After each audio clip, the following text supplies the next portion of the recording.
تاجیکان آینه تاریخی ملت با تاجیکستان استقبال 35 سالگی استقلالیت دولتی کارزاری همه روزه با زبان‌های گوناگون دنیا تاجیکستان با تشبس‌های بین‌المللی در سیارت دولت پیشروان تشبسکار و فتح فروغ صبح دانایی کتاب مقامات امنیت باید بیش از هر وقت دیگر هوشیار باشند. سیر و سیاحت برای صنعتی و کشاورزی و اجتماعی فروغ معرفت راهنمای ما تاجیکستان آزاد و صاحب اختیار.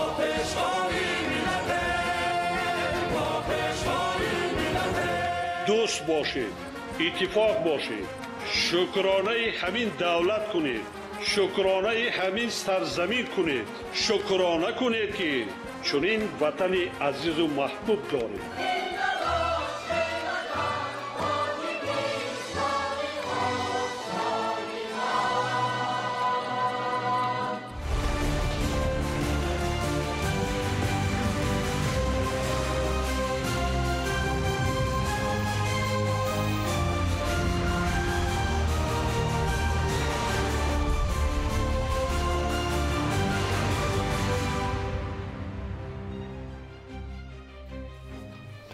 ассалому алайкум тамошобинони муҳтарам. нашри муфассали барномаи иттилоотии ахборо мустақиман аз телевизиони тоҷикистон манзуратон мегардонем. субҳи 18 апрел дар доираи сафари кори худ дар шаҳри санкт-петербург раиси маҷлиси миллии маҷлиси олии ҷумҳурии тоҷикистон раиси шаҳри душанбе муҳтарам рустами эмомалӣ ҳамроҳи роҳбарони ҳайатҳои парламентии давлатҳои иштирокчии иттиҳоди давлатҳои мустақил дар маросими гулгузорӣ дар оромгоҳи ёдгории пискарёв иштирок намуданд. муҳтарам рустами эмомалӣ дар ҳамин ҷо дар назди лавҳаи хотиравии сарбозони қаҳрамонони тоҷикистонӣ ҳимоягарони шаҳри ленинград дар солҳои ҷанги бузурги ватанӣ гулдаста гузошта ба хотираи шоҳидон арҷ гузоштанд. 18 апрел дар доираи чорабиниҳои ассамблеяи байнипарламентии давлатҳои иштирокчии иттиҳоди давлатҳои мустақил дар шаҳри Санкт-Петербурги раиси маҷлиси миллии маҷлиси олии ҷумҳурии тоҷикистон раиси шаҳри душанбе муҳтарам рустами эмомалӣ бо раиси сенати парламенти ҷумҳурии қазоқистон муҳтарам маулен ашимбаев мулоқот анҷом доданд. дар мулоқот ҳолати имрӯза ва дурнамои муносибатҳои стратегӣ ва ҳампаймонии тоҷикистону қазоқистон инчунин робитаҳои байнипарламентии ду кишвар мавриди баррасӣ қарор дода шуд. 18 апрел ҳамчунин раиси маҷлиси миллии маҷлиси олии ҷумҳурии тоҷикистон раиси шаҳри душанбе муҳтарам рустами эмомалӣ дар қасри таврии шаҳри санкт-петербург дар кори ҷаласаи 58-уми пленарии ассамблеяи байнипарламентии давлатҳои иштирокчии иттиҳоди давлатҳои мустақил иштирок намуданд. дар кори ҷаласа раисони парламентҳо ва ҳайатҳои парламентии ҷумҳуриҳои Арманистон, Беларус, Қазоқистон, Қирғизистон, Озарбойҷон, Узбекистон ва Федератсияи Русия иштирок намуданд. дар доираи масъалаҳои рӯзномаи ҷаласаи пленарӣ як қатор лоиҳаҳои қонунҳои намунавии ассамблеяи байнипарламентии давлатҳои иштирокчии иттиҳоди давлатҳои мустақил аз ҷумла дар бораи баҳодиҳии кадастрии давлатӣ, технологияҳои зеҳни сунъӣ, ворид намудани тағйирот ба ҷанбаи рақамикунонии кодекси намунавии таълим дар давлатҳои иштирокчии иттиҳоди давлатҳои мустақил ва дигар санадҳо баррасӣ гардиданд.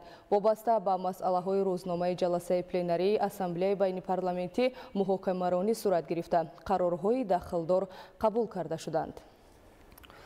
дар идомаи рӯз раиси маҷлиси миллии маҷлиси олии ҷумҳурии тоҷикистон раиси шаҳри душанбе муҳтарам рустами эмомалӣ дар ҷаласаи тантанавии ассамблеяи байнипарламентии давлатҳои иштирокчии иттиҳоди давлатҳои мустақил ба муносибати 80-солагии ғалаба дар ҷанги бузурги ватании солҳои 1941-1945 иштирок ва суханронӣ намуданд. ضمن سخنرانی محترم رستم امامعلی همتایان خود و حاضرین را به مناسبت فرارسی جشن 80 سالگی غلبه صمیمانه تبریک نموده تجلیل این سنه را از عنعنه‌های مهم تاریخی کشورهای اتحاد نمونه وحدت همبستگی و حفظ مشترک صلح در سراسر عالم نامیده. ذکر کرده شد که در سالهای این جنگ پرفاجعه تنها از تاجیکستان بیش از 300,000 نفر به میدان محاربه دعوت و سفربر کرده شده. از 300,000 نفر بیش از 100,000 نفر آنها در محاربه ها هلاک گردیدند. تقریباً 45,000 ساکن تاجیکستان با کارخانه‌های منطقه‌های دیگری سابق اتحاد شوروی به کار فرستاده شدند که اکثریت آنها از آنجا به جنگ رفتند.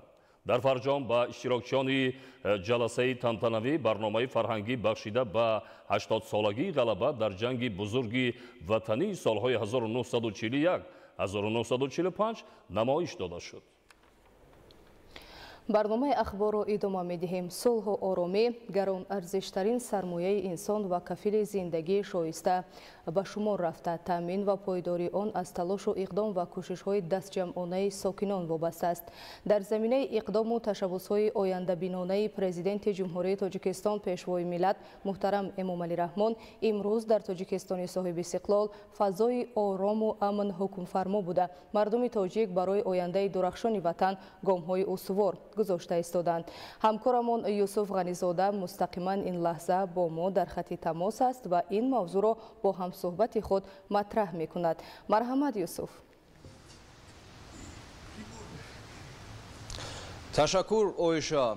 واقعا هم صلح و ثبات، استقلال و آرامی همچون ارزشی به‌بها برای هر خلق و ملت محسوب می‌یابند و ما بسا خوشبخت و خوش‌اقبالیم که به شرافت صاحب استقلالی و تشبس و اقدامات نجیب پرزیدنت جمهوری تاجیکستان پیشوای ملت محترم امامعلی رحمان این نعمت‌های مقدس و به‌بها برایمان میسر گردیده است. وابسته با این موضوع این لحظه هم صحبت ما هستند. صحبت می‌آوریم با نامزد علم‌های سیاسی آموزگار دانشگاه دولتی آموزگاری تاجیکستان به نام صدرالدین عینی امیرов طالب.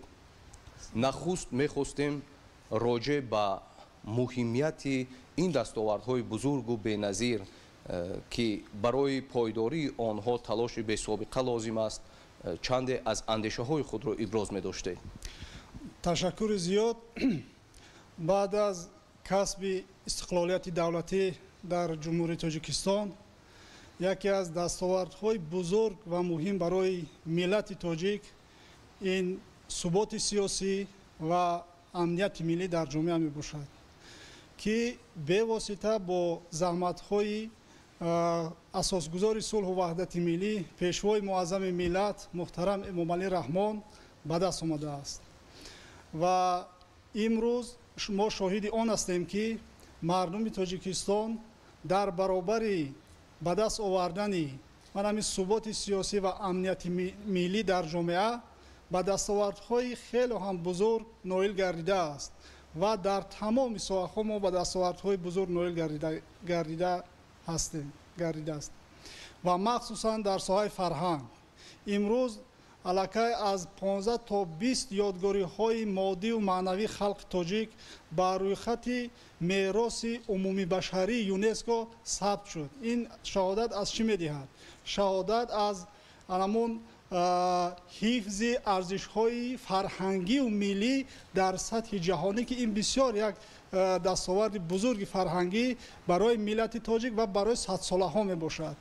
و در برابر این امروز من همین خنده کودکان، بازی کودکان، من همین تینج و آرام در فضای صلح و ثبات سیاسی زندگی نمودن مردم تاجیکستان و خلق تاجیکستان این البته را از همون مهنت های شبانه روزی رهبر دولت و حکومت تاجیکستان شهادت می‌دهد و ما را می‌سازد که با قدر این نعمت بزرگ و مخصوصا تینجی و آرامی رسیده در فضای یکدلی و متحدی برای باز هم پیشرفت و گل شکوفایی وطن عزیزمان سعی نماییم.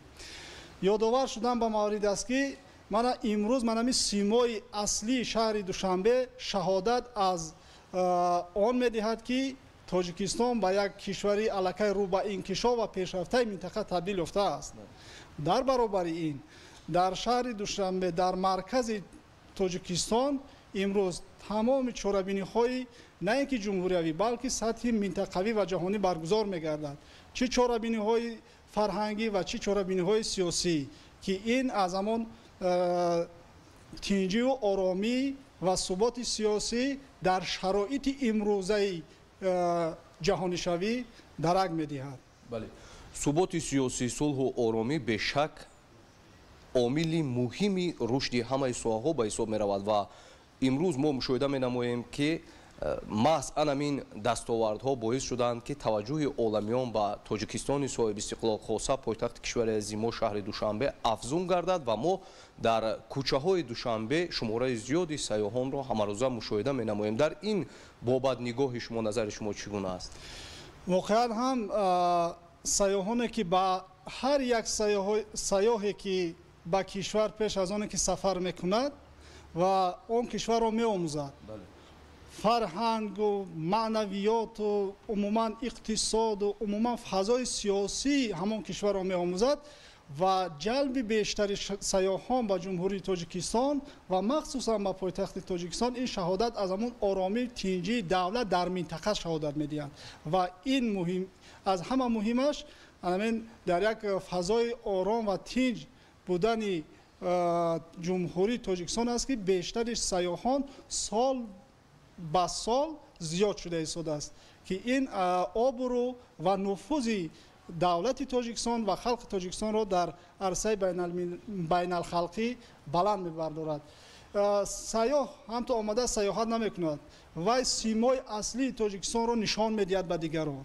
یعنی در یک از نگاه جغرافی جایگیرشوی تاجیکستان خب تمام ظرفیت ها و امکانیت های فرهنگی و مدنی و مادی ملت تاجیک را به جهانیان معرفی میکند که این البته یکی از دستاوردهای بزرگ خلق تاجیک و ملت تاجیک می باشد که در پیشاهنگ و در رشد تمام ساحه‌ها به شبهه و به مبالغه این اساسگزار صلح و وحدت ملی پیشوای ملت محترم امام علی رحمان می باشد.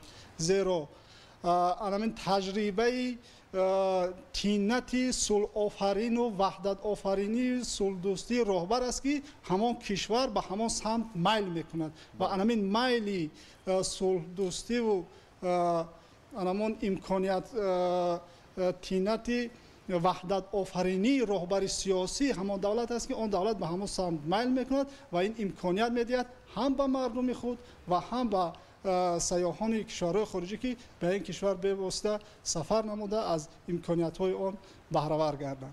از تاریخ و تمدن، از همه آن یادگاری هایی که ما مشاهده میکنیم برمی آید که ملت تاجیک ملت صلح دوست است، ملت صلحخواه است و به اهل بشر مژده صلح میبرد. تشکر زیاد برای ابراز اندیشه ها و تماشابینان عزتمند یادآور میشویم که در رابطه با پایداری صلح و ثبات و این عامل باعث گردیدن به جلب توجه سیاحان خارجی به تاجیکستان صاحب استقلال خاصه نگین تاج ملت شهر دوشنبه صحبت داشتیم با امیر طالبوف، نامزد علم‌های سیاسی، آموزگاری دانشگاه دولتی آموزگاری تاجیکستان با نام صدرالدین عینی. این لحظه باز هم اینان وقت را به اختیار همکاران ما میسپاریم. مرحمت اویشا. تشکر یوسف. بینندگان گرامی یادآور میشویم که با ما در تماس مستقیم قرار داشتند همکارمان یوسف غنیزاده. تنها سال 2024 در شهر دوشنبه 141 کارگاه و کارخانه صنعتی با 7600 جای نو کاری به فعالیت شروع نموده است. تطبیق امتیازهای دولتی، جلب سرمایه خارجی و وارد نمودن تکنولوژی معاصر به زیادشوی نامگوی و حجم استحصال محصولات صنعتی در پایتخت باعث گردید. امکانیت‌های امروزه و نقشه‌های من بعد در سمت صنعت پایتخت امروز ضمن آزمون بهترین کارخانه صنعتی شهر دوشنبه معرفی کرده شد. نوروزشاه عزیزالله و بهادر استم گزارش می‌دهند. حالا در پایتخت مملکت تقریباً 820 کارخانه صنعتی فعالیت دارد که محصولات خود را در مرکز نمایشگاه بین المللی دوشنبه معرفی کردند. در سال 2024 نسبت به سال 2023 25% زیاد شدن حجم عمومی استحصال محصولات صنعتی در شهر دوشنبه نمونه اساسی اجرای سفارش‌های راهبری دولت و تطبیق هدف چهارم استراتژی در پایتخت کشور می باشد. نقلیات، مصالح ساختمانی، لباسواری، محصولات خوراکواری، مواد شستشویی و دیگر محصولات استحصال نموده کارخانه‌های صنعتی پایتخت در دایره آزمون بهترین کارخانه صنعتی شهر دوشنبه معرفی کرده شد. از پیشنهاد نامگوی زیادی محصولات برمی‌آید که در دایره تطبیق هدف چهارم استراتژی جلب سرمایه، وارد کردن تکنولوژی معاصر و تأسیس کارگاه و کارخانه‌های صنعتی در شهر دوشنبه با افزایش استحصال محصولات صنعتی باعث شده است. آزمون بهترین کارخانه صنعتی شهر دوشنبه با مناسبت روز پایتخت دایر گردید. همه روزه بیش از 100 نوع محصولات گوشتی و حسیبی پیشنهاد میزبان گردانده می شود. محصولات شرکت تقریبا به همه منطقه‌های جمهوری دسترس کرده می شود. تشکیل همین نمایشگاه ها، همین گونه دید و بازدیدها پیش از همه به رشد استحصالات و پیشرفت فعالیت کارخانه مساعدت میکند. به گفتگو میتوانیم در این بین شریکان نو، همکاران نو یا به محصولات نوی خود را معرفی کنیم. مال و محصولات صنعتی در سه تالار برهوای مرکز اکسپو پیشنهاد شد.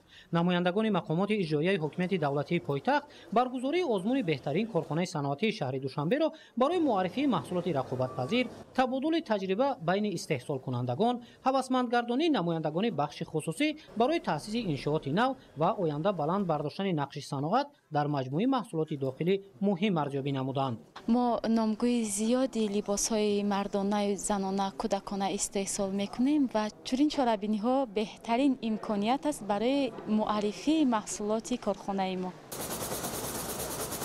تنها سال 2024 در شهر دوشنبه 141 کارگاه و کارخانه صنعتی با 7600 جای نویکاری به فعالیت شروع نموده است. جلب سرمایه و فعال گردانیدن خطهای نوی تکنولوژی با افزایش استحصال محصولات صنعتی سبب گردید. مثلا اگر سال 2023 در شهر دوشنبه با مبلغ عمومی 4.2 میلیارد سومانی محصولات صنعتی استحصال شده باشد، در سال 2024 این نشان داد با 5.2 میلیارد سومانی برابر شده است که نسبت به سال 2023 1 میلیارد سومانی زیاد است. عملی‌گردانی نقش چاره‌بینی‌ها در دایره سال‌های رشد صنعت با زیادشوی صادرات محصولات از پایتخت کشور به دیگر دولت‌ها باعث شده است. سال 2023 در شهر دوشنبه با مبلغ 45 میلیون سومانی محصولات صنعتی صادرات شده است. در سال 2024 صادرات محصولات صنعتی از پایتخت به 170 میلیون سومانی رسیده است که نسبت به سال 2023 125 میلیون سومانی زیاد می باشد.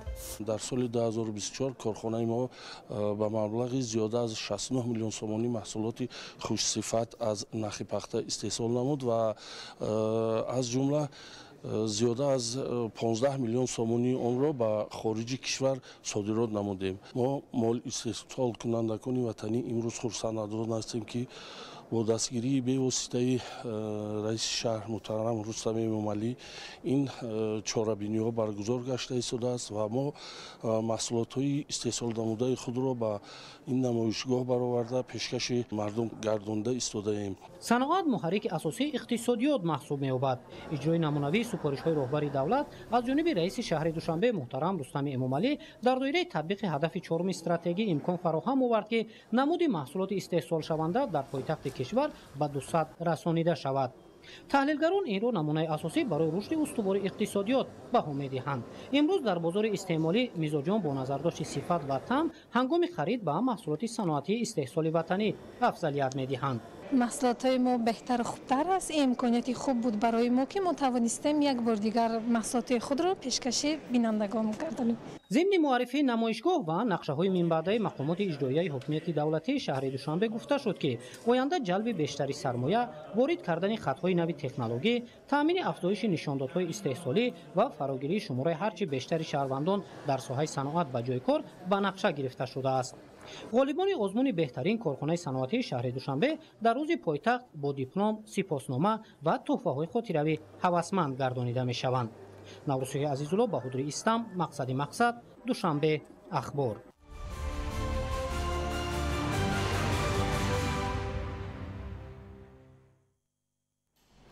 در شهر دوشنبه جلسه نوبتی شورای ناظران منطقه‌های آزاد اقتصادی برگزار گردید که در آن وضع کنونی فعالیت منطقه‌های آزاد اقتصادی سوخت، دنغره، کولاب، پنج و اشکاشیم مورد بررسی قرار داده شد.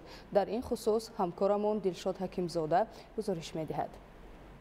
جلسه نوبتی شورای ناظران منطقه‌های آزاد اقتصادی تحت رئاست معاون یکم سروزیر جمهوری تاجیکستان رئیس شورای ناظران منطقه‌های آزاد اقتصادی حکیم خالقزاده برگزار گردید. اطلاع داده شد که به حالت 1 ینوری سال 2025 در منطقه‌های آزاد اقتصادی 107 شرکت وطنی و خارجی به قید گرفته شده است که از این 41 سوبیکت به منطقه آزاد اقتصادی سوخت، 36 سوبیکت به منطقه آزاد اقتصادی دنغره، 9 سوبیکت به منطقه آزاد اقتصادی کلوب، 17 سوبیکت به منطقه آزاد اقتصادی 5 و 4 سوبیکت به منطقه آزاد اقتصادی اشکاشیم راست می‌آید. در کار جلسه ماموران منطقه‌های آزاد اقتصادی باید به اجرای قرارهای جلسه‌های قبلی شورای ناظران حسابات خود را پیشنهاد نمودند. تنها در سال 2024 در منطقه آزاد اقتصادی 24 سوبیکت به قید گرفته شده است که از این 7 سوبیکت در منطقه آزاد اقتصادی سوخت، 9 سوبیکت در منطقه آزاد اقتصادی دنغره، 6 سوبیکت در منطقه آزاد اقتصادی 5 و 2 سوبیکت در منطقه آزاد اقتصادی کلوب می باشد. جلب سرمایه وطنی و خارجی در سال 2024 به منطقه آزاد اقتصادی 114 میلیون سومانی را در بر گرفته است که افزایش آن نسبت به همین دوره سال 2023 مجموعاً 11% را تشکیل می دهد. از آغاز فعالیت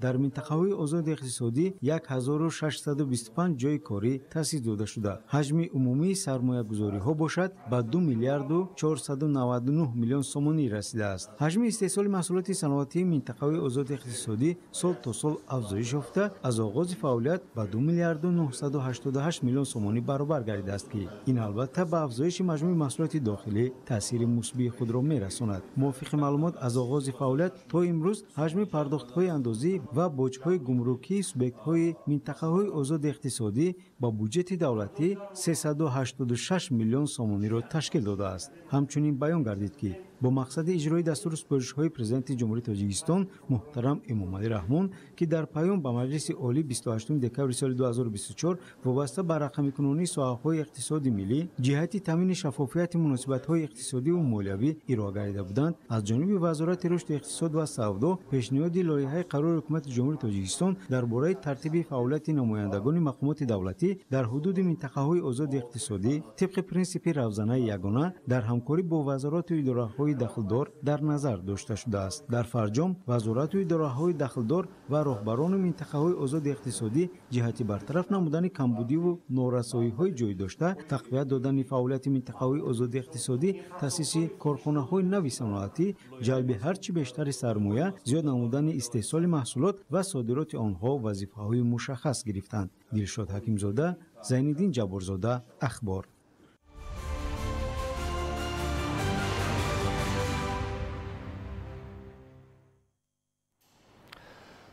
дар замони муосир бисёр касбу шуғулҳои нави марбут ба интернет ва шабакаҳои иҷтимоӣ пайдо шуданд ки маъмултарини онҳо блогнависӣ ё шуғли блогерӣ аст. блогнависӣ шуғли дастрас ва маъмулест ки ҳар хоҳишманд метавонад онро иҷро намояд. аммо муроҷиат ба омма ва ё интишори маводи таблиғотӣ этика ва эстетикаи худро тақозо менамояд. нафарони ҳаваскор дар ин роҳ ва ҳамеша муваффақ мешаванд. чаро? شرحی بیشتر در گزارش اهل‌دین نورالله.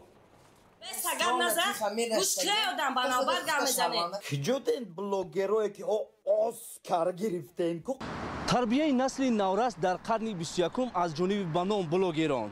چرا امروز یک نفر میخواهد با پایمال کردن اصالت فرهنگ بوی با روح شرمندگی و بداخلاقی خود را مشهور سازد؟ ببینید که امروز یک بلوگر از خارج کشور آمده و از گوشه و کنار جمهوری تاجیکستان از گوشه های سیاحی مملکت موادهای خوب تبلیغ می نمایند. پس چرا امروز بلوگر تاجیک این کارو نمی کند؟ سبب در چیست؟ این گناه که کرده که این گناه کرده او که گناه نیست. چرا یک نفر امروز با پایمال کردن اصالت فرهنگی بوی با راه شرمندگی و بداخلاقی خود را مشهور می سازد؟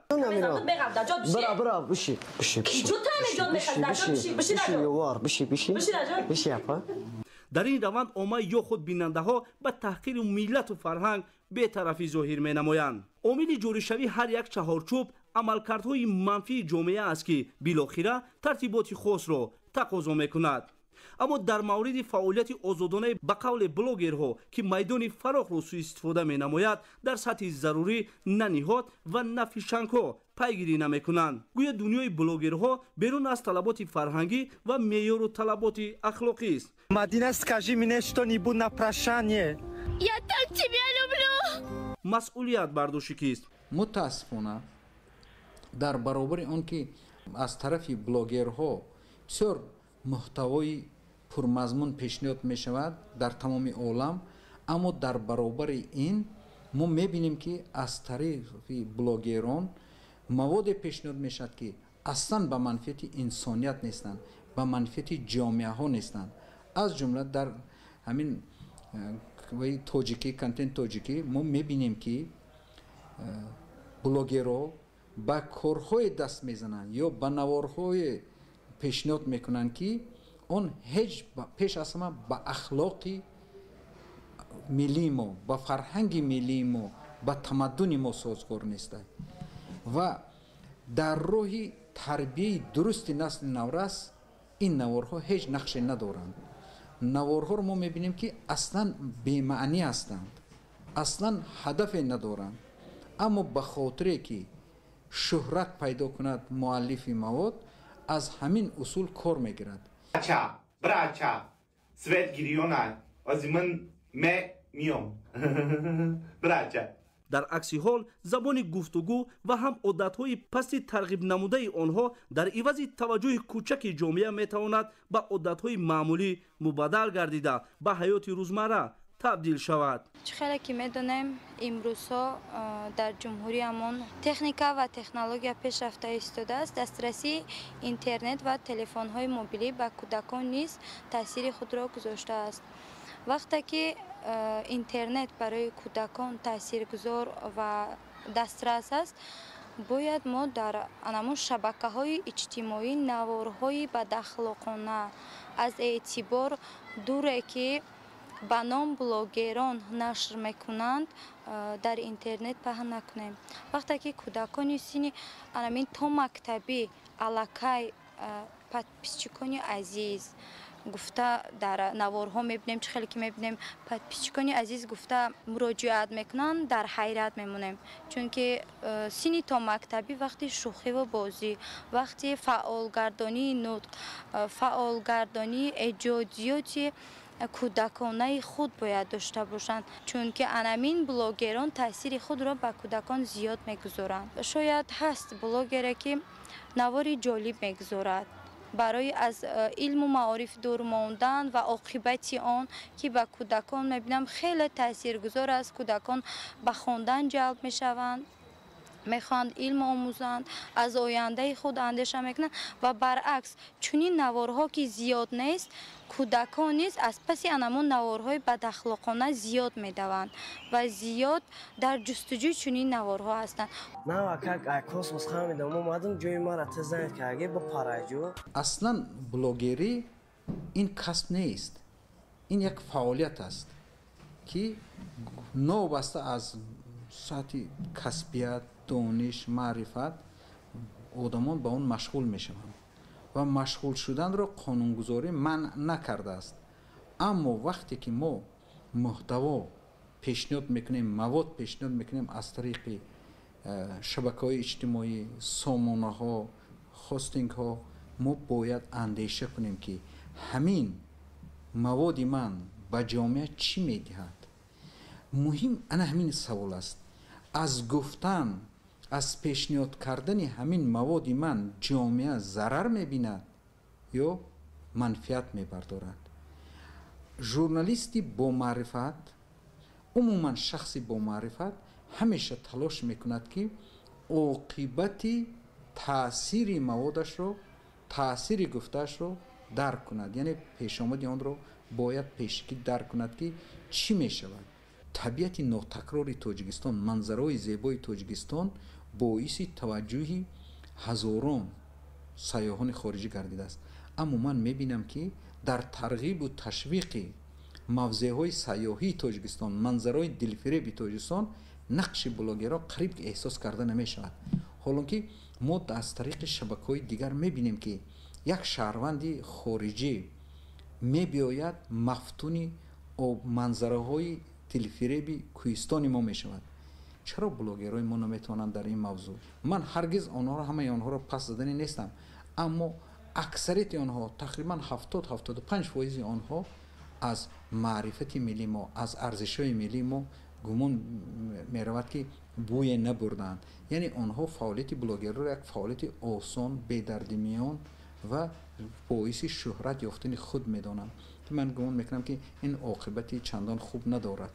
ҳамарӯза ба ном блогерон дар шабакаҳои иҷтимоӣ хусусан дар сомонаи интернетӣ Instagram аксу наворҳоеро паҳн менамоянд ки мазмунан ягон хусусияти тарбиявӣ ё омӯзишӣ надоранд. ҳатто баъзан дар шабакаҳои иҷтимоӣ наворҳоеро дидан мумкин аст ки аз доираи маърифати инсонӣ берун буда теша ба решаи фарҳанги миллӣ мезанад. ҳозиранги блогеро ҳамин хел мекунад ки тамоми видеои бемаъниёрам боша, чизеем боша, ҳамин ҳозиранги чихе бигум ва ё савод надора.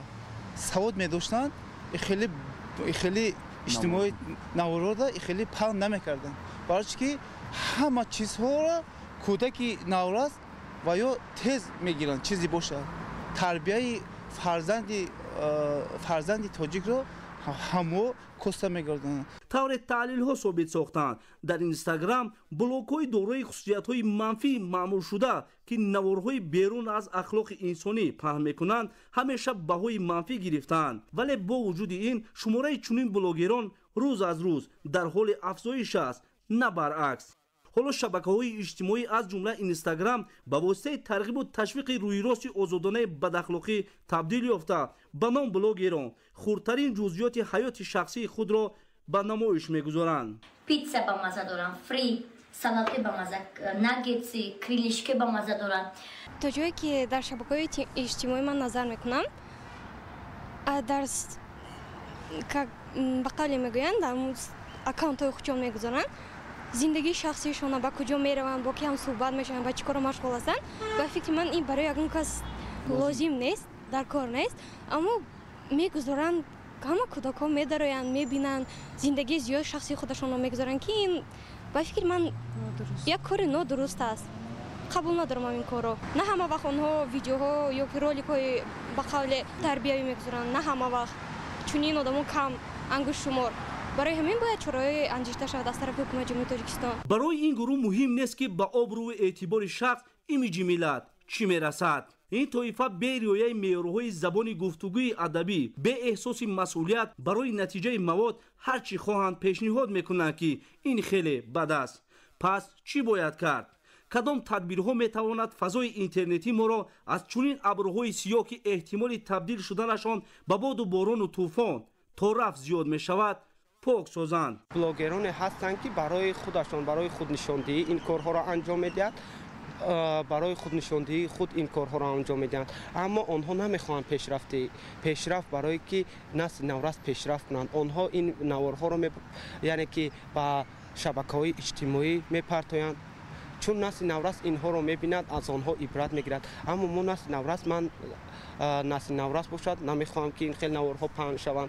برای ما نسل نورست این خیل نوارها لازم نیست. من از این خیل بلاگران باشد خواهش می‌نمایم که از این نوارهای پست و به صفت خود باشد کناره‌جویی کنند و آمده باغ‌های جمهوری مان را که روز از روز زیبا و دلربا شده ایستاده است از آنها نوار گیرند و در جهان مثلا باغ‌های ابو عبدالله رودکی، اسماعیل سامانی، باغ جوانان، باغ ابوالقاسم فردوسی که این باغ‌هایی هستند که برای انسان سلامتی همچون راه گشتن برای انسان هم سلامتی می‌آورد، هم از آنها بوی گل‌ها برای ما تراوت دیگر می‌بخشد. بلاگران ما اگر این کارها را انجام دهند نوارها گرفته پرتایند هم جمهوری ما باشد در جهان معروف می شود، هم آنها را دست سیاحان ما بیشتر می شود و به اینجا سفر می نمایند. برای آموزش علم و دانش و کسب و هنر تمام شرایط ها در مملکت فراهم است. این طایفه به نام بلاگران را ضرور است که روی کتابخانه و کسب آموزی بیارند تا از آنها به جامعه نفع رسد. خوب میشد که نه تنها رفتار نه تنها نوار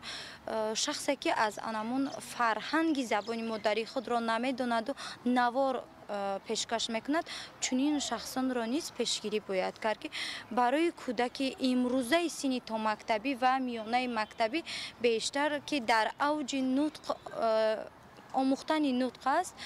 باید ما نطق خوب را، تربیه خوب را، سخن خوب را به کودک رسانیم، چون که معنی سر کودک مثل یک انمون اوراقی سفید است. چگونه که خط کشیم انمون خیلی خطی ما پای در هم می رود. خوب می شد که در انمون اوراقی سفید ما انمون خط های کجی که چون سخن ناجای بلوگران به میدان آورده می شود ما جای نکنیم. تنها با سخن خوب، تنها با سخن دسترسی که برای کودکان تاثیرگذار است، برای فایده جامعه، برای فایده آینده انمین وطن عزیزمون فایده آور می باشد ما جای کنیم.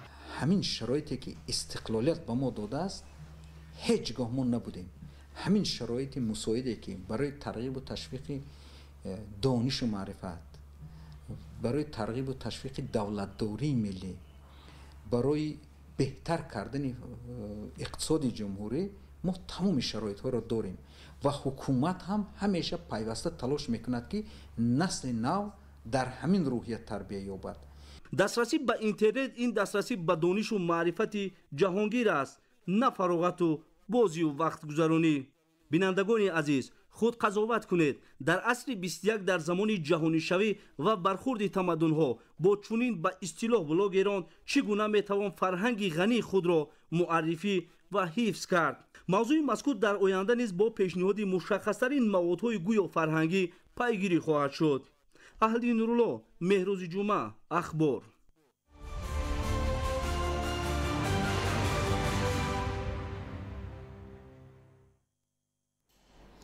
18 апрел дар душанбе байни Федератсияи футболи Тоҷикистон ва ташкилоти амонатии қарзаи Хурд Имон Интернешнл созишномаи ҳамкорӣ ба имзо расид. Ҷонибҳо вобаста ба таҳкими муносибатҳои тарафайн таваҷҷӯҳ зоҳир намуда, имзои созишномаро рӯйдоди муҳим дар рушди футболи тоҷик арзёбӣ карданд. Қайд гардид ки вусъати ҳамкориҳо ҷиҳати дастгирии футболбозони тоҷик дар оянда барои ноил гардидани онҳо дар мусобиқаҳои бонуфузи ҷаҳонӣ замина гузошта, барои омодагии дастаи мунтахаб дар дохил ва хориҷи кишвар ҷиҳати иштирок дар мусобиқаҳо шароит фароҳам меорад. ҷонибҳо дар фароварди вохӯрӣ вобаста ба иштироки фаъоли дастаи мунтахаби наврасони Тоҷикистон дар ҷоми Осиё 2025 ва соҳиби рохат шудани футболбозони тоҷик ба ҷоми ҷаҳон 2025 ибрози назар намуданд. идомаи ахбор. استقلال انرژتیکی از هدف‌های استراتژی و نشاندادی اصلی برای پیشرفت اقتصادیات کشور محسوب می‌یابد. در زمان صاحب استقلالی جمهوری تاجیکستان با بنیاد نظام یگانه و با کار انداختن اقتدارهای بزرگ انرژتیکی نائل گردید. دایر به این و دیگر تغییرات‌ها در سمت استفاده نیروی برق، محمد رجب عبدالله‌زاده گزارش می‌دهد. رسیدن به استقلالیت کامل انرژتیکی یکی از هدف‌های اساسی حکومت جمهوری تاجیکستان به شمار می‌رود و امروز در ولایت ختلان بهر بهتر و خوبتر نمودن وضع ساحه تمام تدبیرهای سودمند اندیشیده شده ایستاده است. استقلالیت انرژتیکی از هدف‌های استراتژی و نشانداد اصلی برای پیشرفت اقتصادیات محسوب می‌یابد. در زمان صاحب استقلالی جمهوری تاجیکستان با بنیاد نظام یگانه و با کار انداختن اقتدارهای بزرگ انرژتیکی نائل گردید. یکی از دستاوردهایی که بر رشد اقتصاد ملی تأثیر بیشتر دارد این پیشروی‌های ساحه انرژتیکی کشور میباشد. امروز استقلالیت انرژتیکی در سیاست پیشگرفته پیشوای ملت یکی از هدف‌های اساسی به شمار می‌رود.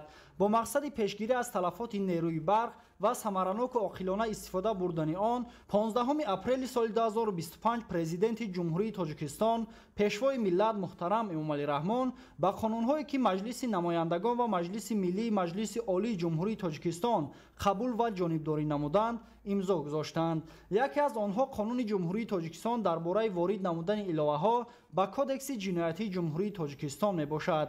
لایحه این سند در اساس سپارش پرزیدنت مملکت محترم امامعلی رحمان که 27 مارس سال 2025 در مجلس حکومت جمهوری تاجیکستان داده شد از جانب وزارت عدلیه تهیه گردیده است. بعد از به امضا رسیدن قانون مذکور ما کارمندان ساحه انرژتیکا باید برای استفاده برای صرفه‌کارانه و ثمرناکی نیروی برق به همه نمود استفاده برندگان برق بیشتر کارهای فهماندهی و دستور و سپارش‌ها اوهیدی برطرف نمودن کمبودی‌های جای داشته در این سمت کارهای ضروری را به راه مانیم. طبق قانون جمهوری تاجیکستان درباره وارد نمودن الوه‌ها به کودکس جنایتی جمهوری تاجیکستان برای دخالت کردن به تجهیزات‌های حسابی برقی با مقصد نسپاریدن مبلغ استفاده برای قوه برق یا بپیوست شدن به تجهیزات حسابی برقی استفاده بردن قوه برق جوابگری جنایتی مقرر شده است. گفتم به مورد است که با مقصد تحکیم استقلالیت انرژتیکی استحصال انرژی برق در کشور سال تا سال زیاد می‌گردد. در این سمت عاقلانه و ثمرناک استفاده بردن نیروی برق در ولایت ختلان تدبیرهای سودمند روی کار آمده با برنامه و لایحه‌ها بهر پیشگیری نمودن از تلفات و در سمت عاقلانه و ثمرناک استفاده نیروی برق از جانب مسئولین کارهای لازمه انجام داده می شود. محمد رجب عبدالله‌زاده دولت فیض‌الله، ولایت ختلان، اخبار.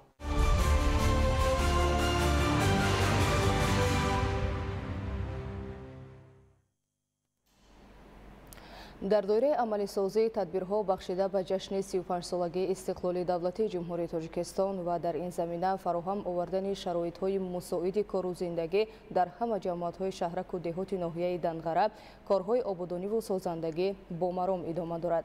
دهه دشتک جماعت دهات لاله‌زار ناحیه دنغره که در دوران صاحب استقلالی مملکت تشکیل گردیده است با تشبث مقامات اجرایی حکومت دولتی و ساکنان و صاحبکاران صاحب راه و پول ماشین گذار شدند. گزارش همکارمان صلاح‌الدین نعمت در این خصوص. با استفاده دادن پول ماشینگذار با درازه 45 متر و تعمیر و سنگفرش نمودن راه در دهه دشتک جماعت دهات لاله‌زار ناحیه دنغره باعث خوشحالی ساکنان گردید. زیرا همین مسیر که 20 کیلومتر از مرکز ناحیه دورتر است برای رفت و آمد ساکنان مخصوصا در فصل زمستان مشکلی ایجاد میکرد. پولی که در بالای دریای طاهرسو ساخته شد دهه مذکور را با شاهراه دوشنبه کلوب با 3 کیلومتر میپیوندد و تا مرکز ناحیه 6 کیلومتر. مورد ذکر است که دهه دشتک جماعت دهات لاله‌زار ناحیه دنغره در دوران صاحب استقلالی مملکت تشکیل گردیده مرحله به مرحله اینفراستراکتوری آن مکمل می‌گردد. طور اطلاع داده شد ساختمان پل و راه این دهه با صرف نزدیک 1 میلیون سومانی با تشبث مقامات اجرایی حکومت دولتی و ساکنان انجام یافت. زمین‌های پخته‌زار جماعت دهات لاله‌زار که قسمت زیادش در آن طرف دریای طاهرسو جایگیر است افتتاح این پل ماشینگذار برای رفت و آمد خواجگیداران نیز مساعد گردید. ساکنان دهات مذکور با شکرگزاری و رضایت کامل از تنجی و آسایشتگی وطن ارجگذاری به عرف و عنعنه‌های نیک نیاگان در این روز با آراستن نمایشگاه جشنی نمونه هنرهای مردمی دستی از قبیل دوزندگی و بافندگی چوبکاری و آهنگری همچنین آماده کردن هر گونه طعام‌های ملی بهاری جشن نوروز را که به جشن تازه‌کاری و آبادانی و سازندگی‌ها تبدیل یافته است تجلیل نمودند. صلاح‌الدین نعمت، ذوقی‌بک عبدالرحمن، ناحیه دنغره، اخبار.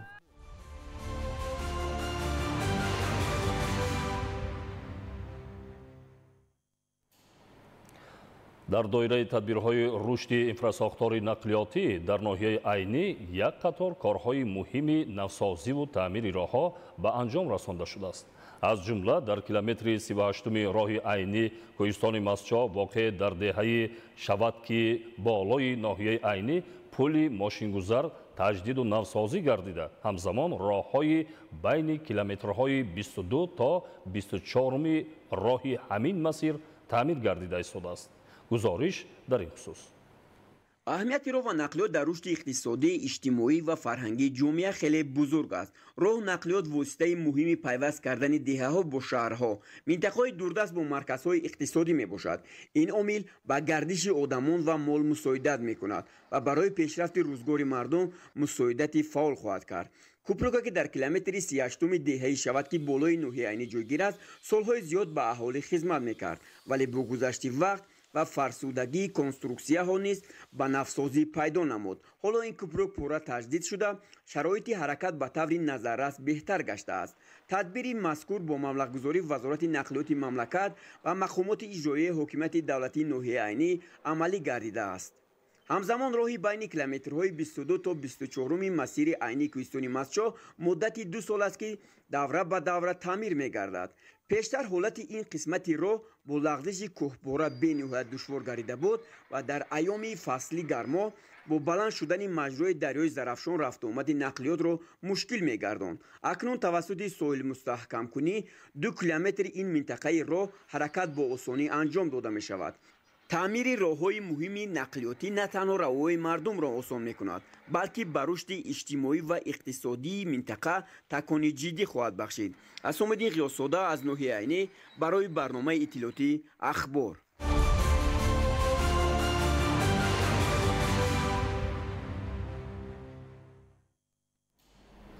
جهت بنیاد مؤسسه‌های تامکتبی در شهر پنجکند نقشه چارابینی‌ها تهیه گردیده در 5 سال آینده بنیاد 30 مؤسسه تامکتبی در نظر داشته شده است. در این روند تا امروز در 3 کودکستان کارهای ساختمانی آغاز گردیده کار در این سمت با سرعت ادامه دارد. گزارش دلیری بازار و شهباز قربانزاده.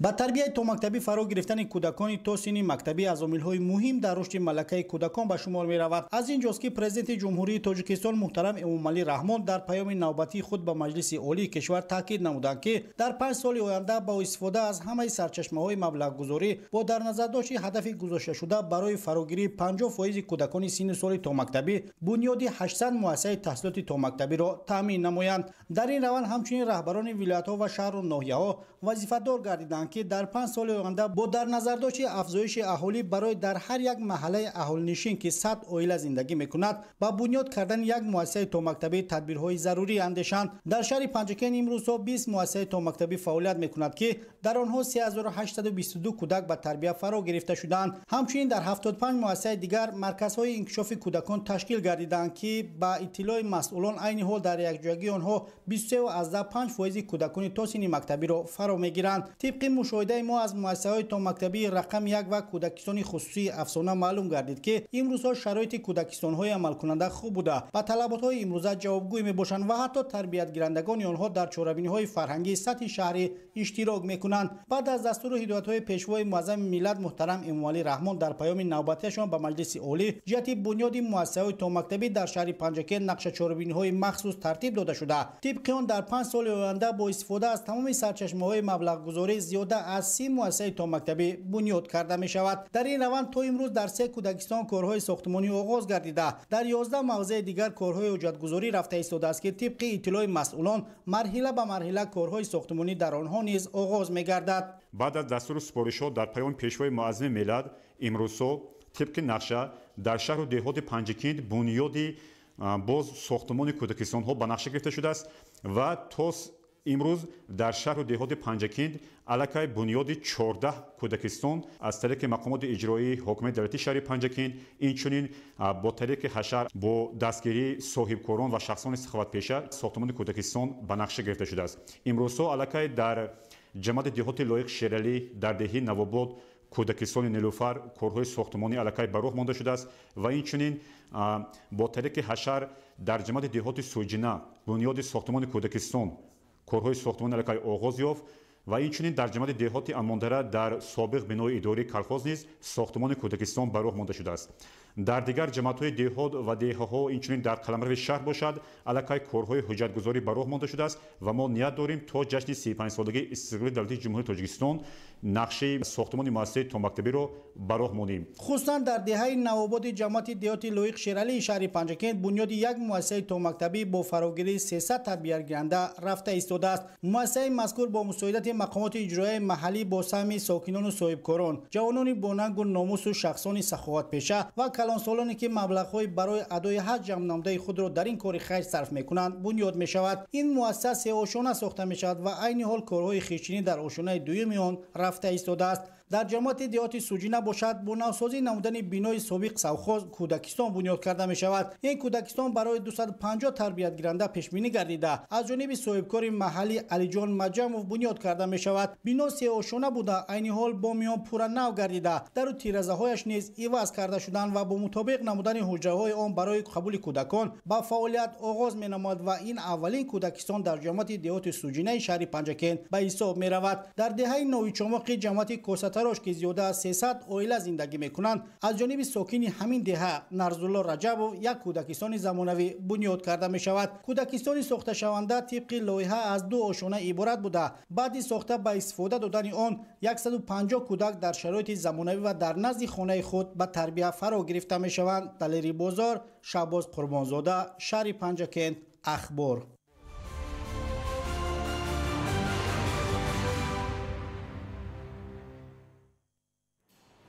шаҳри Саравшан дар раванди саноати кунонӣ бо сурати кишвар ва истеҳсоли маҳсулоти гуногун сифат нақши назаррас дорад. феълан дар ҳудуди шаҳр беш аз 100 адад корхонаҳои саноатӣ фаъолият менамоянд ки дар онҳо садҳо нафар сокинони қобили меҳнат бо кори мавсимиву доимӣ фаро гирифта шуданд. гузориши Фирдавс Умаров дар ин хусус.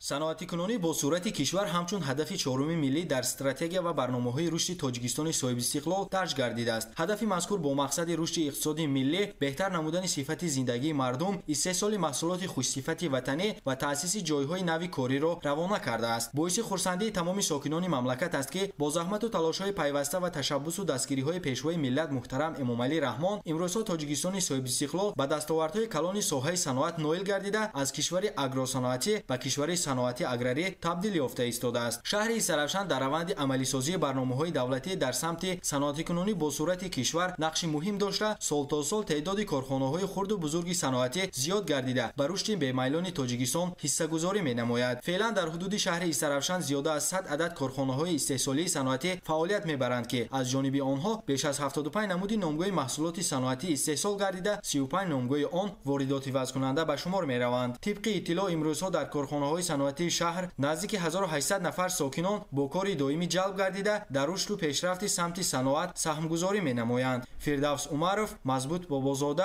آرزو معروفов، شهر استرافشان، اخبار.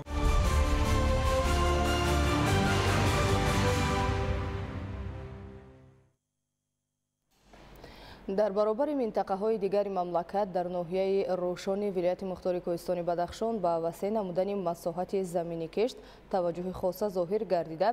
مطابق نقشه سال روان در ناحیه موافق دورنما در میدان 1602 گکتار کشت گذرانده می شود. عین حال کارهای ابتدایی در این سمت سامان یافته در زمین‌های نزد حولگی سبزیجات بروقتی شنونده شده است. گزارش ماهره طاهر در این خصوص.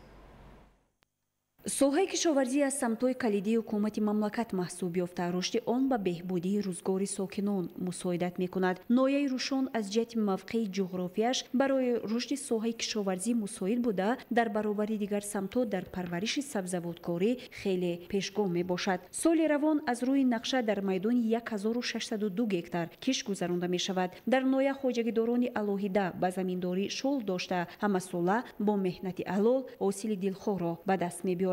бахши кишоварзии ноҳияи рӯшон дар асоси дастуру қарорҳои ҳукумати кишвар фаъолиятро ба роҳ монда ҷиҳати татбиқи сиёсати аграрӣ, самаранок истифода бурдани заминҳо, ба гардиш кишоварзӣ ворид намудани заминҳои бекорховида, аз худкунии заминҳои нав, баландбардоштани ҳосилнокии зироатҳо ва рушди соҳаи тухми парварӣ ва таъмини амнияти озуқаворӣ саъю талош намуда ҳар як масоҳати заминро самаранок истифода мебаранд. имсол тибқи нақша дар ноҳия дар масоҳати 1600 гектар замин кишт гузаронда мешавад. шурӯъ аз охири моҳи марти соли равон дар ноҳия аллакай шудгори заминҳо оғоз карда шуд. ба ҳолати ҳозира зиёда аз 90% заминҳо шудгор гардиданд ва бисёре аз хоҷагидорон дар хоҷагиҳои назди ҳавлигиашон гармхонаҳои майда ва сабзавоти барвақтиро кишт намуданд ва умед дорем ки то моҳи май соли равон яъне кишту кори баҳориро пурра ба анҷом расонем. дар ноҳияи рӯшон хоҷагиҳои деҳқонӣ таъсис дода шуда дар пешбурди фаъолияти кишоварзӣ нақши бориз мегузоранд. таъсиси гармхона як рукни муҳими пешрафти соҳаи кишоварзӣ дар ноҳия мебошад ки 34 адад гармхонаҳо дар қаламрави ноҳия фаъолият карда истоданд. имсол бинобар бо номусоидии боду ҳаво анӯз кишт дар гармхонаҳо пурра ба анҷом нарасида, умед аст то давомои моҳи май кишту кор пурра ба охир мерасад. моҳираи тоҳир, муборакшоҳи рустам, ноҳияи рӯшон, ахбор.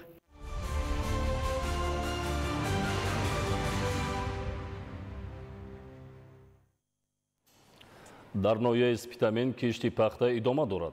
در موسم جاری کشاورزان نقشه دارند که در 6490 گکتار زمین پنبه‌دانه کشت نموده با رعایت همه‌جانبه قاعده‌های آگروتکنیکی حاصلناکی این نوع زراعت را بلند بردارند. گزارش عبدالوهاب عبدالستار و الیاس باباجان. در ناحیه سپیتامین بیشتر از 1600 خوجگی دهقانی فعالیت داشته همساله کشاورزان با استفاده ثمرناک و عاقلانه زمین و جاری نمودن راه و اصولهای معاصر پرورش زراعت حجم استحصال محصولات کشاورزی را زیاد نموده در تطبیق همه‌جانبه یکی از هدفهای استراتژی حکومت کشور تامین امنیت عضوخواری سهم نظررس و شایسته می‌گذارند. بهاری امسال در همه شکل‌های خوجگیداری ناحیه در میدان بیشتر از 12000 گکتار زمین زراعت گوناگون کشاورزی کشت کرده می شود. خوجگیداران همساله در برابر زراعت غله‌دانگی سبزوات و فلزی و کشت و پرورش پخته برتری می‌دهند و در نتیجه رعایت قاعده‌های آگروتکنیکی از جمله کارکرد همه‌جانبه زمین طریق تکنیکی و مکانیزم زمانوی سریع تامین نمودن این نوع زراعت با آب و غذا و اجرای دیگر تدبیرهای مهم حاصل دلخواه به دست می‌آورند. امروزها در ناحیه عزم و تلاش خوجگیداران برای سریع وقت به انجام رسانیدن کشت پخته روانه شده است. در ناحیه سپیتامین 12383 گکتار دورنمای کشت بهاره به نقشه گرفته شده. از آن تا امروز 5522 گکتار زراعت‌های گوناگون کشت کرده شد. از آن جمله در ناحیه 6490 گکتار پخته باید کشت کرده شود. در ناحیه تا امروزه در زیاده 4000 گکتار زمین پخته کشت کرده شد. کشت پخته ادامه دارد. ما در وقت معین شده دورنمای کشت پنبه‌دانه تامین میکنیم. جهت سریع وقت انجام دادن کشت پخته در ناحیه سپیتامین تکنیکی و مکانیزمی ضروری از جمله تخم پوشک‌ها، تراکتورهای گوناگون تمغه زمانوی برای شودگار و کارکرد بین قطارها موجود بوده. دهقانان در وقت کشت و پرورش این نوع زراعت تکنیکی با عالمان ساحه کشاورزی همکاری را تقویت می‌بخشند و عزم دارند که نسبت به سال گذشته حاصلناکی را زیاد نمایند. در ناحیه همزمان جهت سریع وقت تامین نمودن خوجگی‌های کشاورزی با آب فلزی، تعمیر پایگاه‌های آبکشی پرره به انجام رسیده به کار درآورده شد. با تاکید متخصصان ساحه کشاورزی هنگام کشت به صفت پنبه‌دانه اهمیت اولین درجه ظاهر کرده شود و با نظرداشت اقلیم منطقه باید تخمی را انتخاب کرد که حاصلناکی‌اش بلند باشد. همزمان در آینده برای خوب نشأونما یافتن نهال پخته کارهای آگروتکنیکی و غذادهی سریع وقت و با معیار ضروری اجرا کرده شود. تنها در این حالت حاصل فراوانی پخته رویانیدن ممکن است. عبدالوهاب عبدالستار، الیاس باباجان، ناحیه سپیتامین، اخبار.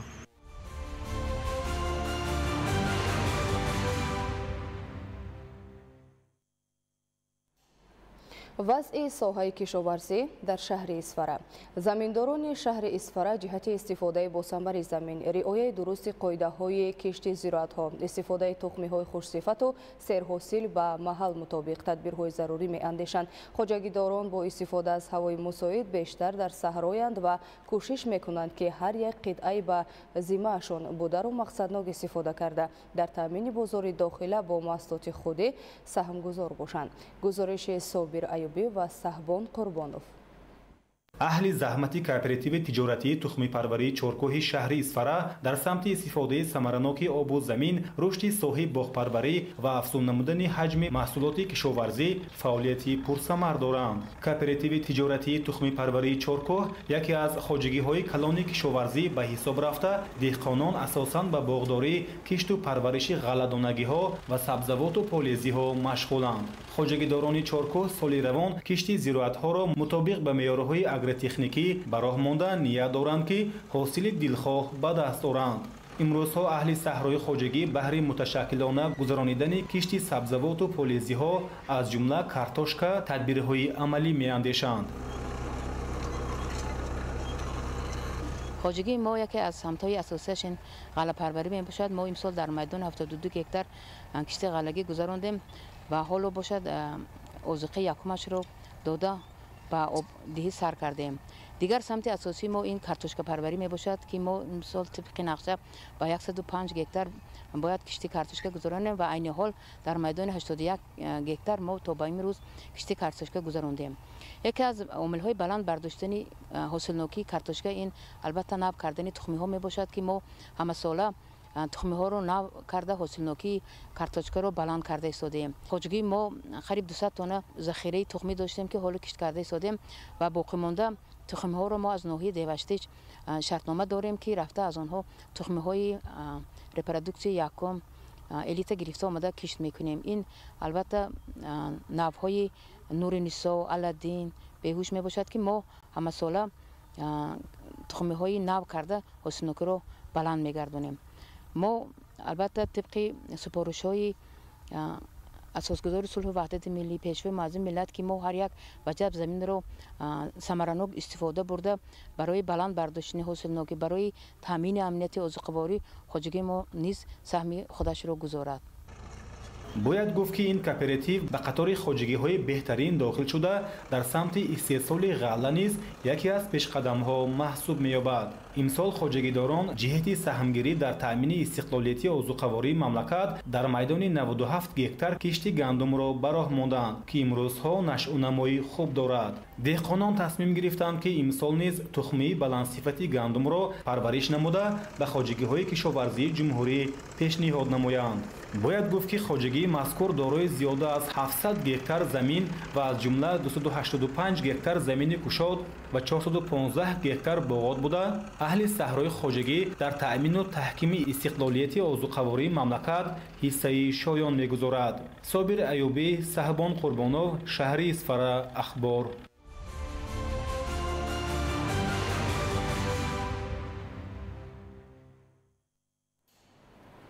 در زمینه سیاست سازنده و بنیادکارانه پرزیدنت جمهوری تاجیکستان پیشوای ملت محترم امامعلی رحمان در ناحیه بلندکوی مرغاب ولایت مختار کوهستان بدخشان کارهای آبادانی و سبزگردانی با نیروی تازه جریان دارد.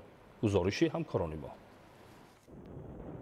ناحیه بلندکوی مرغاب ولایت مختار کوهستانی بدخشان در زمان صاحب استقلالی مملکت زیر سیاست خردمندانه شخصیت بزرگ تاریخی اساسگذار صلح و وحدت ملی پیشوای ملت پرزیدنت جمهوری تاجیکستان محترم امامعلی رحمان سیمای خود را به طور شناخته نشونده تغییر داده. در برابر بنیاد انشاءات تعینات گوناگون در این گوشه زیبای مملکت روند کارهای سبزگردانی، بنیاد باغ‌های نمونوی و به کشور سبز تبدیل دادن این منطقه زیبای کشور به حکم عنعنه درآمده است. در زمینه سیاست باورانی دولت و حکومت کشور و با مقصد در عمل تطبیق نمودن دستور و سپارش‌های سرور دولت جهت آباد و زیبا نمودن هر گوشه وطن عزیزمان تاجیکستان و تا سال 2037 به کشور سبز تبدیل دادن هر یک گوشه آن با ابتکار مقامات اجرایی حکومت دولتی ولایت مختار کوهستان بدخشان در همدستی با مقامات ناحیه مرغاب و دستگیری‌های کمیته حفظ محیط زیست نزد حکومت جمهوری تاجیکستان به بنیاد باغ نوین نمونوی در مرکز ناحیه اقدام نیک گذاشته شد. مرغاب ناحیه دوردست ولایت مختار کوهستان بدخشان می باشد که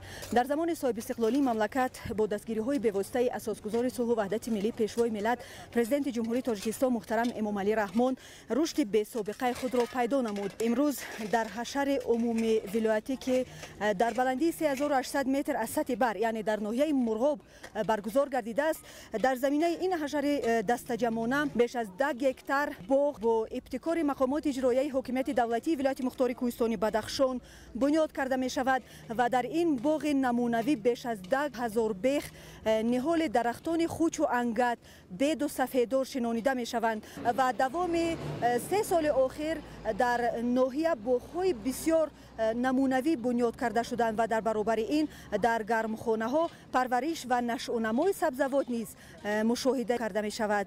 در معرکه نهال شنانی تمام ساختارهای مقامات اجرایی حکومت دولتی ولایت مختار کوهستان بدخشان، کارمندان اداره و مؤسسه ها، مسئولین ساختارهای مقامات ناحیه مرغاب و در مجموع عامه وسیع از شهر و ناحیه‌های ولایت مختار کوهستان بدخشان شرکت نمودند. من خودم ساکن همین ناحیه هستم و پیشتر همین خیلی عقیده بود که در ناحیه مرغاب یگان کبوتی یا یگان درخت رشد نمی کند، چون که در از سطح بر در خیلی بلند قرار دارد.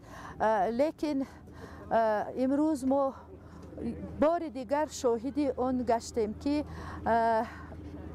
در ناحیه مرغاب هر گونه سبزوات ها و درخت ها می توانند رشد کنند و از نام تمام ساکنان ناحیه مرغاب و بخصوص از نام تمام ساکنان ولایت مختار کوهستان بدخشان منتداری صمیمی خود را به پیشوای معظم ملت به فرزند وطن محترم امام علی رحمان منتداری خود را بیان می نماید. تاجیکستان به پیش. میدان بنیاد باغ در ناحیه مرغاب 10 گکتار را تشکیل داده در آن زیاده از 10,000 درخت سایه‌افکن بوته خوچ و انگت شنانیده شدند. سالهای آخر با دستگیری حکومت جمهوری تاجیکستان خاصه پیشوای معظم ملت محترم امام علی رحمان در ناحیه مرغاب آوازدار کارهای آبادانی و سازندگی و بنیادکاری زیاد گردیده سطح و صفت زندگی مردم روز از روز بهتر و خوبتر شده ایستاده است. بنیاد انشای تعینات گوناگون و باغ‌های نو به زیبایی ناحیه تراوت نو بخشیده به سیمای ظاهری این گوشه تاجیکستان حسن دیگر ضمین نماید. این است که خرد و بزرگ ناحیه مرغاب در جواب به همه غمخوری‌های سرور دولت و حکومت مملکت کوشش نموده ایستادند که در آبادی ناحیه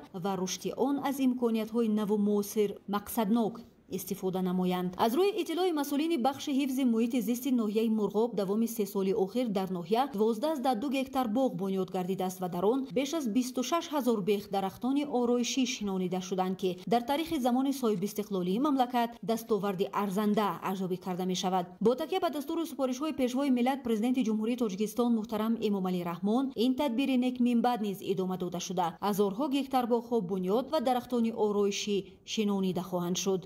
در بنیاد باغ مذکور تمام اداره و مؤسسه های ولایتی و ناحیه اشتراک داشته در آبادی ناحیه و سبز و خرم گرداندن موضع انتخاب شده سهم گذاشتند. تمام اصول های معاصر اگرتکنیکا رعایت گردید. ساکنان ناحیه مرغاب که از چنین اقدام های نیکو سازنده رهبریت ولایت در سمت وسیع نمودن میدان بنیاد باغ در ناحیه روبلند گردیدند یک دلانه در این معرکه مهم سیاسی سهم گذاشته برای چنین اقدام های نیک رهبریت عالی مملکت و مقامات ولایت اظهار خوشنودی نمودند. بنیاد باغ و رونق باغداری و رشد سایه کشاورزی در حدود ولایت سالهای آخر زینه‌های نو را کسب نموده نتیجه‌های بلند در این سمت مشاهده می‌گردد. دوام 3 سال آخر در شهر و ناحیه‌های ولایت مختار کوهستان بدخشان بیش از 300 گکتار باغ میوه‌دهنده بنیاد کرده شده. از این شماره زیاده از 12 از 2 گکتار باغ همچون باغ درختان آرایشی به ناحیه مرغاب راست می‌آید. ما امیدواریم که آینده این ناحیه ما با یک گوشه آباد و زیبا تبدیل می‌یابد.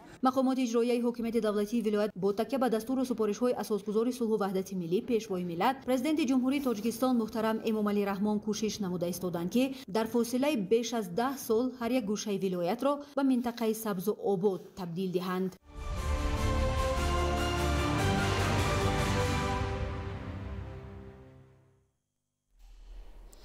بازی جوابی دور یک چهارنهایی لیگ قهرمان‌های یوفا در موسم 2024-2025 که در آن دسته‌های ریال مادرید و آرسنال با هم واخوردند به انجام رسید.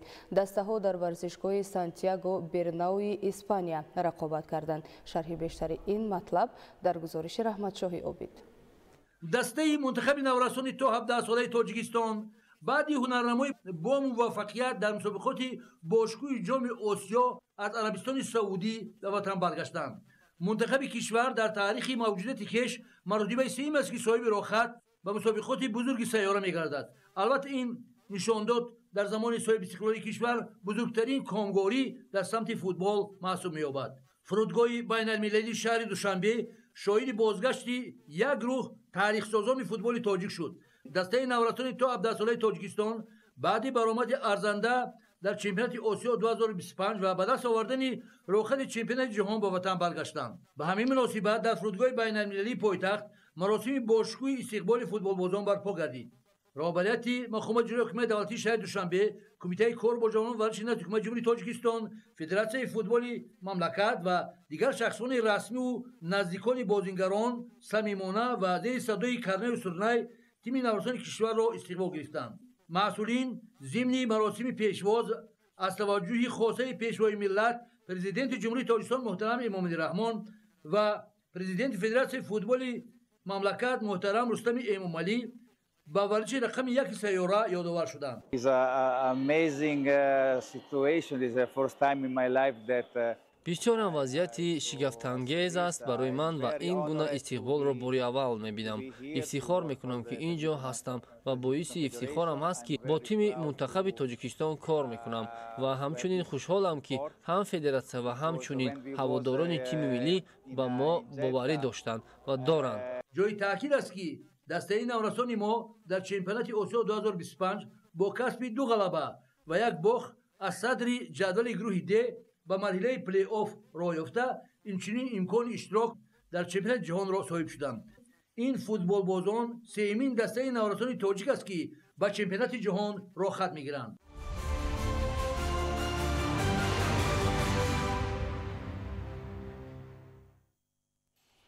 بینندگان گرامی، این بود نشر مفصل برنامه اطلاعاتی اخبار. با شما زندگی آباد و آسایش‌تر را تمنا داریم. سلامت باشید.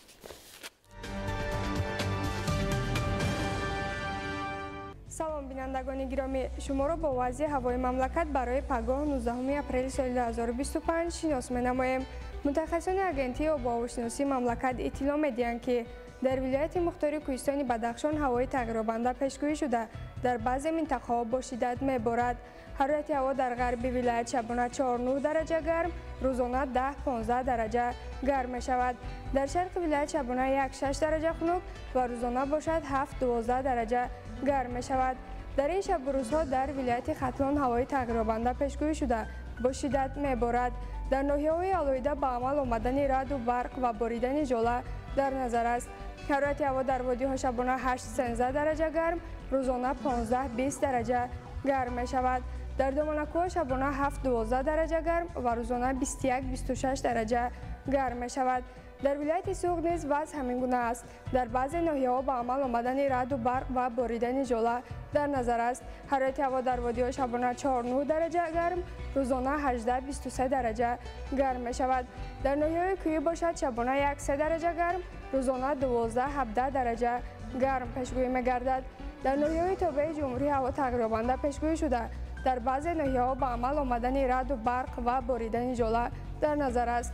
حرارت هوا در وادی‌ها شبانه 3-8 درجه گرم، روزانه 20-25 درجه گرم خواهد شد. در ناحیه‌های کوهی شبانه 6-8 درجه گرم، روزانه 21-26 درجه گرمی در نظر است. در شهر دوشنبه هوای تغییرآونده پیشگویی شده باران کوتاه مدت در نظر است. حرارت هوا شبانه 4-9 درجه گرم و روزانه 15-20 درجه گرم می شود. بینندگان گرامی، در همه گونه وضع هوا به شما تحبیل خوش و بالیده را